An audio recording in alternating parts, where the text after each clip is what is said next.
Coming up, we have updates on the proposed biodiesel plant and heat exposure bill, as well as a recap of the World Baseball Classic and more here on Murrow News 8.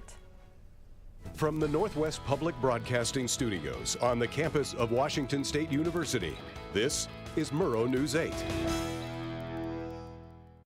Good evening. I'm Quinn McCarthy. And I'm Ivy Shank. Welcome to Murrow News 8. The City of Pullman launched a webpage to help the public understand the zone change and process following the announcement that AgTech OS plans to seek an alternate location to build and operate a biodiesel plant. The webpage presents a flowchart and step-by-step look at the rezoning process, as well as addressing frequently asked questions. You can find the page on the city's website, pullman-wa.gov. On Monday, President Biden pledged to work with political and tribal leaders of the Pacific Northwest to help recover salmon populations along the Columbia River.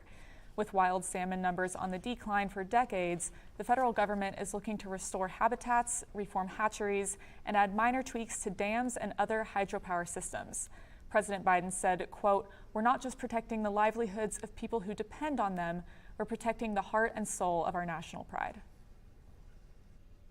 The Washington State Department of Labor and Industries filed a proposal yesterday to update the state's permanent heat rules to increase the protection for workers exposed to dangerous outdoor temperatures on the job.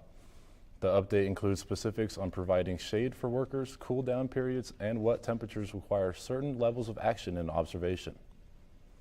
Today at the Oak on Main restaurant, the Pullman Regional Hospital will be having its March Women's Wellness Session. It's going to be led by Dr. Raim Geidel, a physician at Northwest Metabolic Medicine. The session will be an hour long from 5:30 p.m. to 6:30 p.m. To reserve a spot, go to their website at pullmanregional.org. It's not too late to get a spot. The City of Pullman is hosting a sports gear swap tomorrow at the Pullman Recreation Center. The swap is from 8 a.m. to 7 p.m. Families can come get lightly used sports equipment and are encouraged to donate any equipment that is unused. We're joining Rachel down at Palouse Ridge Golf Club to check out the reopening. Rachel?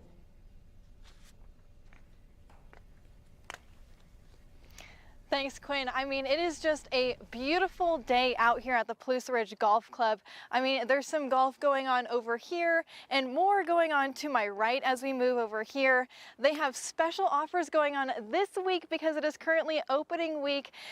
For anyone who wants to do 18 holes, it is $59, and also for students, it's $41. So make sure that you come down here this week. The offer is only today, tomorrow, and even Friday. Reporting from Murrow News 8, I'm Rachel DeAngelis. Back to you guys in the studio. Thanks for that, Rachel. It sure does look like a beautiful day out there. I know where I'm going to be this weekend. Coming up next, see what famous rapper was assaulted in a gym locker room. And we'll see if Noel has any good news about the upcoming weather out here on the Palouse.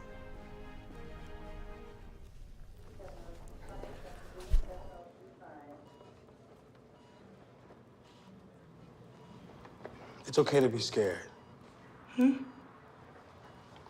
don't have to be so strong.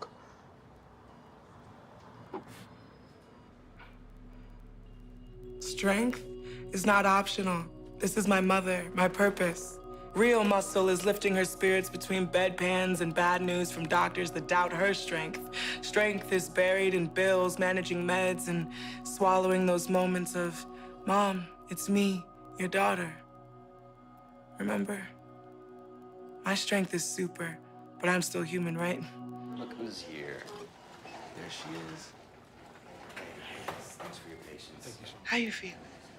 If you're caring for a loved one, visit aarp.org/caregiving for care guides and community, or call 1-877-333-5885. Idaho Governor Brad Little uses executive veto power for the first time this year. Little vetoed House Bill 133, which would have allowed parents or legal guardians to teach their children how to drive.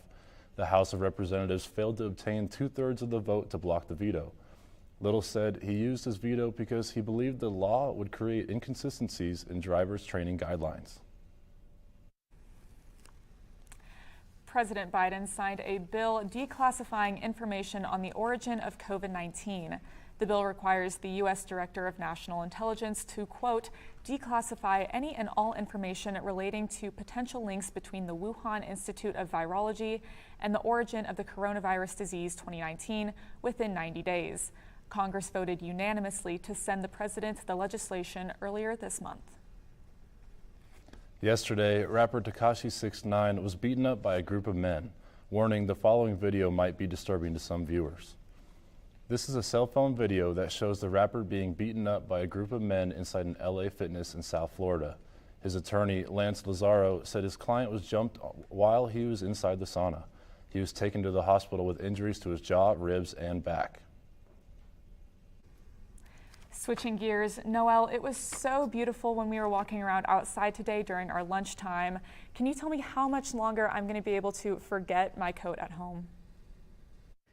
Yeah, Ivy, I have to agree. Today was so beautiful outside, and I was really soaking up that sun and making the most of it. But unfortunately, you might need to keep the coat a little longer because starting tomorrow, it's starting to have some trends of colder weather. So let's take a look at that. So today, like I said, sunny, a high of 54 and a low of 32. Just a perfect day today. Now let's look at tomorrow. So tomorrow, like I said, a little bit of a downward trend with the weather. 48 degrees for the high, low of 30. And tomorrow, look out for wind. Potentially, there could be gusts up to 24 miles per hour, so be prepared for that.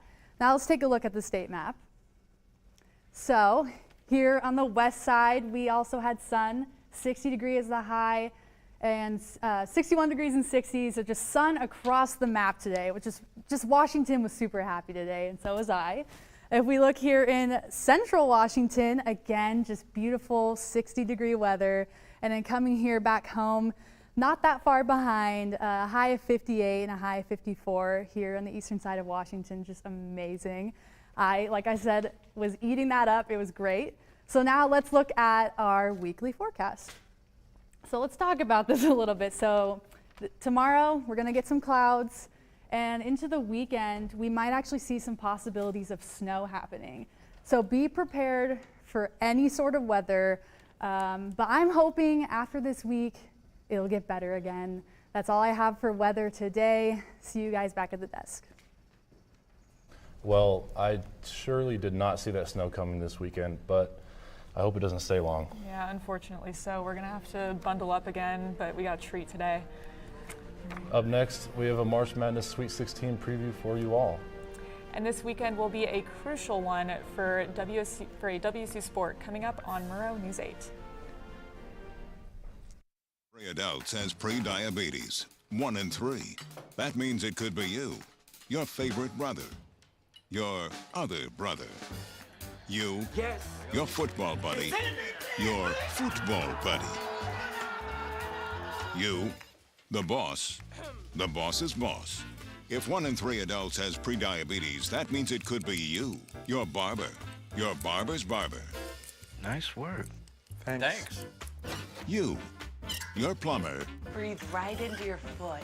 your plumber's masseuse. Yes. You, your dog walker, On your left. your cat jogger. Or you, your co-pilot, your co-pilot's co-pilot. While 1 in 3 adults has prediabetes, with early diagnosis, prediabetes can be reversed. Take the risk test at doihaveprediabetes.org to know where you stand. Well, the World Baseball Classic has come to a close, and boy, was it one to remember. Team USA going for back-to-back titles, while Japan looks for its 3rd Classic title. We start off in the top of the 2nd inning, where Trey Turner opens up the scoring with a smooth stroke to left field to give the U.S. an early lead. Going right back to the bottom half of the inning, on the very first pitch, it's Munetaka Murakami who ropes a fastball into the upper deck and right to tie things up. But they weren't satisfied just yet as the bases were loaded. It's the Japanese-American Lars Nootbaar who was able to squib it over to first on that fastball way inside.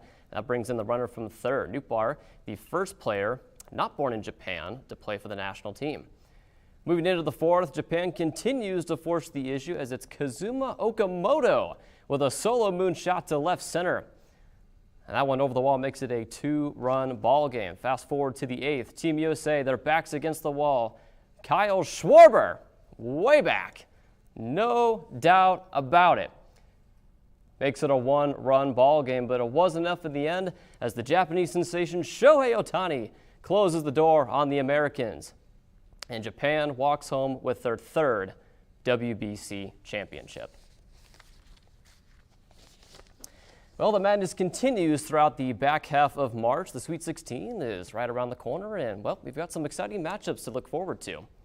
Taking a look here at what's to come tomorrow and Friday. Lots of upsets and teams you wouldn't expect to see at this stage. But, of course, that's just all part of the madness, right? Take a look over there at Princeton. The 15 seed looks to continue their Cinderella story. And you see Florida Atlantic as well, the 9 seed. Arkansas, the 8 seed, going into tomorrow as major underdogs as well. And for those of us here closer to home, it's going to be the Zags who will have their hands full with a marquee matchup against UCLA tomorrow as well. WC Baseball looks to find its winning ways once again. The Cougs will travel to SoCal to take on the Trojans in a 3-game series starting this Friday.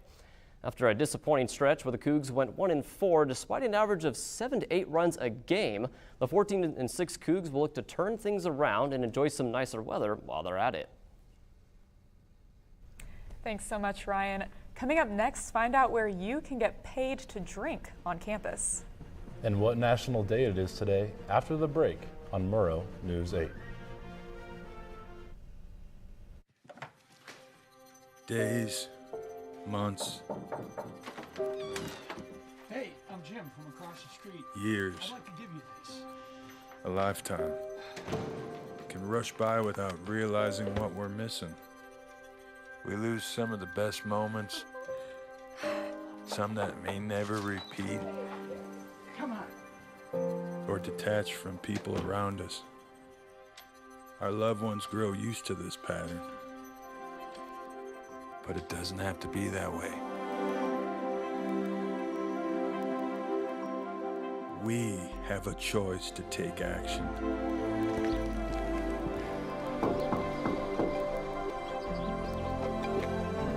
It's never too late to live a full life again. Hear how many of us Vietnam veterans have managed our mental health and reconnected with our families. Visit maketheconnection.net to find out more. If you're 21 and have a taste for tequila, you're in luck. Food science researchers at WSU are hosting a taste testing panel tomorrow for ready-to-serve margaritas and Paloma cocktails. Participants must be between 21 and 45 with a valid ID and have had tequila in the past month and a hard ready-to-serve cocktail in the past 2 months. Participants receive a $5 gift card to Ferdinand's. To register, email bvixie@wsu.edu. Wait, Quinn, what are you doing? Well, Ivy, I decided to make a paper airplane because, well, it's National Goof Off Day. And I just feel like goofing off, so I'm going to go ahead and throw that towards the camera there. I also made you guys some paper airplanes of your own. Oh, my goodness. That's perfect. So you can pass it down to Ryan. Yeah, absolutely. And I might go make myself another one. Wow. While you're at it. Can I take flight with this? Yeah, you sure can. Please do. Nice. There we go. Nothing like it, right? Yeah, What does that mean for the rest of the day for you guys? I think for me, it's like don't do anything else at this point. Just take the rest of the day off, right? Well, thank you for watching. If you missed anything on this or any of our previous newscasts, you can always catch us on our YouTube channel. Thanks for watching. Have a great night.